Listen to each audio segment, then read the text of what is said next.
तर मग मुंबई मुरुडला गेलो होतो ग्राउंडसाठी. सगळं काही सांगतो ब्लॉग शेवटपर्यंत बघा. नेमकं झालं असं होतं, आम्हाला ॲड्रेसच सापडत नव्हतं ग्राउंडचं कुठं आहे म्हणून. आणि आम्ही भरतीवाले मुलं असल्यामुळे आम्हाला ऑटोवाले टॅक्सीवाले काही पण भाडं सांगत होते. फायनली आम्हाला ग्राउंडचा ॲड्रेस सापडलं होतं. सगळे मुलं येऊन इथं झोपलेले होते. मग आम्ही तिथं लाईट वेट थोडा नाश्ता केला आणि निघून गेलो तिथून, कारण की आमचा टाइम झाला होता ग्राउंडचा. आणि आमचा रिपोर्टिंग टाइम 12चा असल्यामुळे आम्ही डायरेक्ट दुपारा आलो होतो. तर कोणीच नव्हतं आमच्यासोबत, फक्त आम्ही 3 जण होतो. तर फायनली आमचं ग्राउंड झालं होतं. मग आम्ही डायरेक्ट आता चाललो होतो मेट्रो स्टेशनवरती, कारण मला भेवंडीला जायचं होतं काकाच्या रूमवरती.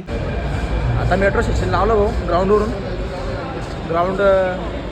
मेट्रो स्टेशन लावलं. आता इथून घाटकोपरला जायचं आहे. घाटकोपरवरून मग नंतर मग कल्याणला, घाटकोपरवरून लोकल पकडून कल्याणला. आता इथं मेट्रो स्टेशनला आहे मरुळच्या.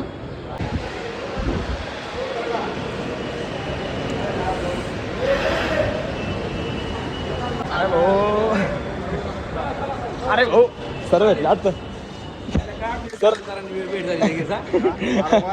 योग आम्ही ना सरला सांगितलं होतं की ग्राउंडवर सर भेटले आम्हाला. नंतर सरला सांगितलं आपलं योग जर का आला म्हटलं तर आपण कुठं भेटू म्हटलं.